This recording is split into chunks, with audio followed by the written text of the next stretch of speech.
आइए जानते हैं आज की कुछ अंतर्राष्ट्रीय खबरों को। पहले एक नजर आज की हेडलाइंस पर। जुमे पर पाकिस्तान को लेकर मुस्लिम समुदाय का बड़ा बयान। भारतीय सेना का यह वीडियो देख दहल जाएगा दुश्मन, हर तरफ बरस रही है सिर्फ आग। पाकिस्तानी मिसाइलों का काल बना S-400 air defence. Jammu Kashmir के सीएम उमर अब्दुल्ला का बड़ा बयान, पाकिस्तान हथियार डाल दे। पहले जम्मू कश्मीर के एलजी मनोज सिन्हा ने कहा, आने वाले दिनों में हमें नए बंकरों की जरूरत। सिंधु समझौते पर वर्ल्ड बैंक ने पाकिस्तान की मदद से झाड़ा पल्ला। सेना से बाहर निकाले जा रहे 1000 से ज्यादा ट्रांसजेंडर। सेंसेक्स 880 अंक गिरकर 79,454 पर बंद। कंगना रनौत का यू टर्न, बॉलीवुड में पीटी फिल्मों तो हॉलीवुड में एंट्री। और आईपीएल का 18वां सत्र स्थगित। थाने के मुस्लिम समाज के लोगों ने शुक्रवार 9 मई को ऑपरेशन सिंदूर की सफलता पर जश्न मनाया। उन्होंने पाकिस्तान को खरी खोटी सुनाते हुए कहा कि एरिया उचकाने से कुछ नहीं होता है, किरदार में दम होना चाहिए। हमारी शेरनी भारत की बेटी कर्नल सोफिया कुरैशी ने जाकर उनकी छाती पर मारा है। ऐसी और भी बेटियां हैं। मीडिया से बातचीत में एक शख्स ने कहा, अभी तो 2 बेटियों ने मारा है, अभी तो कितनी बेटियां बाकी है। पाकिस्तान का तो नामो निशान नहीं रहेगा। एक और युवक ने कहा, पाकिस्तान में अभी हमारी सोफिया कुरैशी ने घुसकर मारा, ये तो एक ट्रेलर था, पिक्चर अभी बाकी है दोस्त। सारे हिंदुस्तान में खुशी है कि पाकिस्तान में घुसकर मारा है, इसलिए हम आज जश्न मना रहे हैं। ऑपरेशन सिंदूर के बाद भारत और पाकिस्तान के बीच बढ़ता सैन्य संघर्ष अपने पीक पर पहुंच चुका है। भारत की ओर से पाकिस्तान के कई शहरों में की गई बमबारी और मिसाइल अटैक से पाकिस्तान की नींद उड़ गई है। रिपोर्ट के मुताबिक पाकिस्तान के कई नेता भारत के हमलों के बाद अपनी ही हुकूमत को कोस रहे हैं। इतना ही नहीं, भारत के हमलों से पाकिस्तानी सेना भी सन्न रह गए, क्योंकि उनके पास भारत की मिसाइलों और फाइटर जेटों को रोकने का कोई ऑप्शन नहीं है। ऐसे में इंडियन आर्मी ने सोशल मीडिया पर एक वीडियो पोस्ट किया है जो तेजी से वायरल हो रहा है। इस वीडियो को देखकर पाकिस्तान समेत भारत का कोई भी दुश्मन दहल जाएगा। 1 मिनट 4 सेकंड के इस वीडियो में इंडियन आर्मी ने दुनिया को अपनी ताकत और मारक क्षमता का एहसास दिलाया है। वीडियो में स्पष्ट संदेश दिया गया है कि आप कहीं भी छिपे हो, इंडियन आर्मी आपको ढूंढ ही लेगी।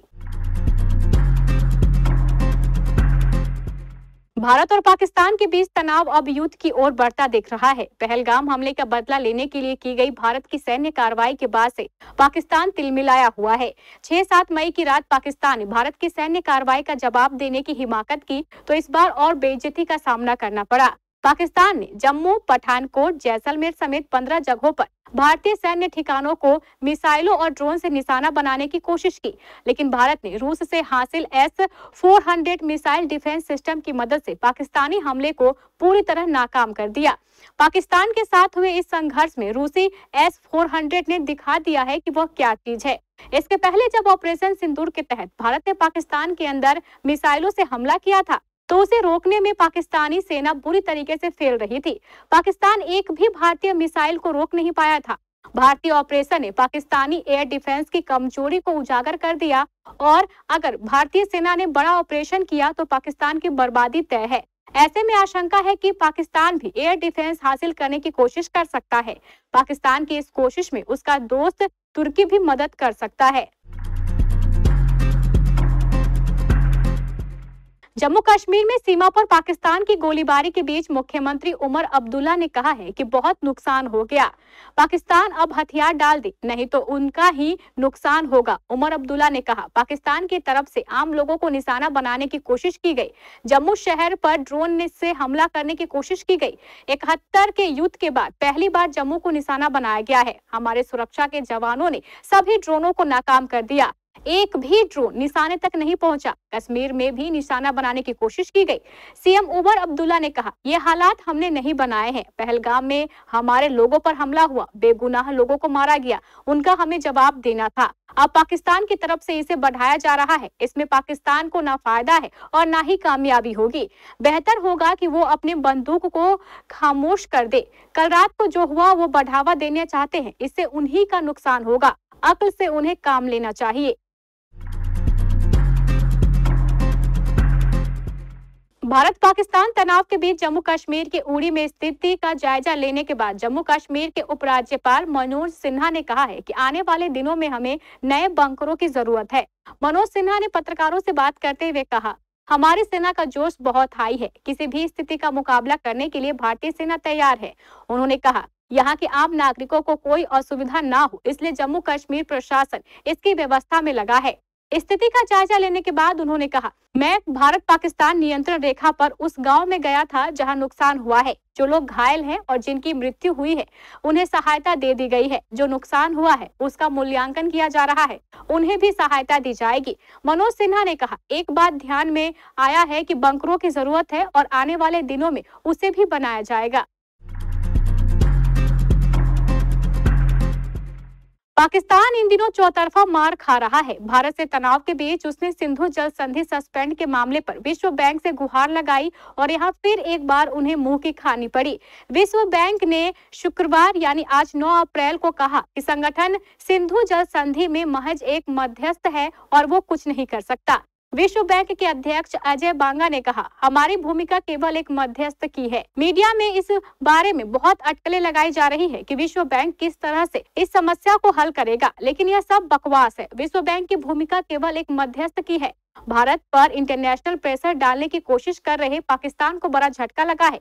कानून और न्याय मंत्री अकील मलिक ने न्यूज एजेंसी रॉयटर्स से कहा था कि इस्लामाबाद कम से कम 3 अलग-अलग कानूनी विकल्पों की योजना पर काम कर रहा है, जिसमें संधि के सूत्रधार विश्व बैंक में इस मुद्दे को उठाना भी शामिल है। अमेरिका की सेना ने गुरुवार को पेटांगन के नए आदेश के बाद 1000 से अधिक ट्रांसजेंडर सैनिकों को निकालना शुरू कर दिया है। इसके अलावा बाकी को लैंगिक पहचान बताने के लिए 30 दिन का समय दिया गया है। यह कदम सुप्रीम कोर्ट द्वारा मंगलवार को दिए गए फैसले के बाद उठाया गया है। सुप्रीम कोर्ट ने ट्रंप प्रशासन को सेना में ट्रांसजेंडरों पर प्रतिबंध लागू करने की अनुमति दी थी। अब रक्षा विभाग मेडिकल रिकॉर्ड की जांच करके उन लोगों की भी पहचान करेगा जिन्होंने अभी तक अपनी ट्रांसजेंडर पहचान नहीं बताई है। रक्षा मंत्री पीट हेगसेथ ने अदालत के फैसले के बाद एक ज्ञापन जारी किया, जिसमें उन्होंने कहा कि अब सेना में कोई ट्रांसजेंडर नहीं होगा। इससे पहले हेगसेथ ने कहा था कि उनका विभाग जागरूकता और कमजोरी को पीछे छोड़ रहा है। हेगसेथ ने टेम्पा में एक विशेष ऑपरेशन बल सम्मेलन में कहा, अब कोई सर्वनाम नहीं, अब कोई भी ट्रांसजेंडर व्यक्ति सेना की ड्रेस में नहीं रहेगा। हफ्ते के आखिरी कारोबारी दिन आज यानी शुक्रवार 9 मई को शेयर बाजार में गिरावट रही। सेंसेक्स 880 अंक गिरकर 79,454 के स्तर पर बंद हुआ। निफ्टी में भी 266 अंक की गिरावट रही और ये 24,008 रुपए के स्तर पर बंद हुआ।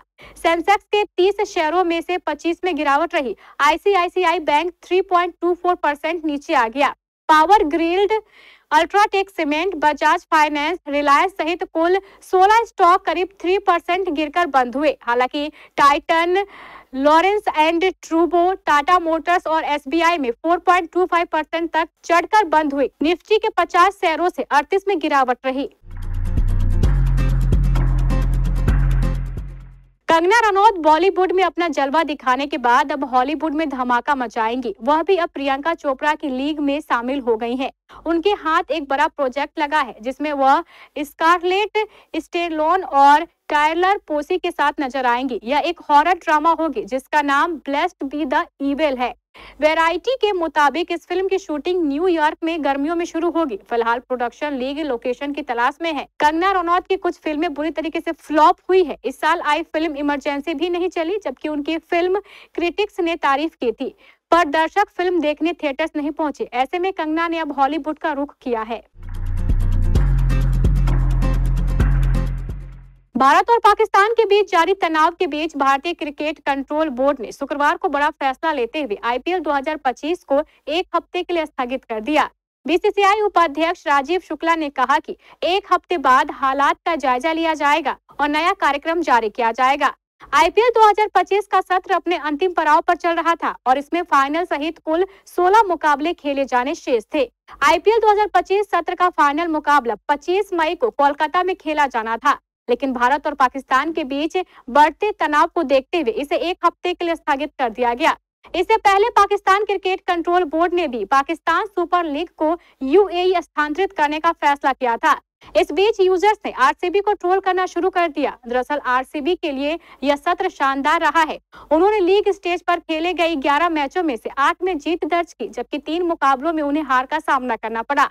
फिलहाल टीम अंक तालिका में 16 अंक और 0.482 नेट रन रेट के साथ दूसरे स्थान पर है।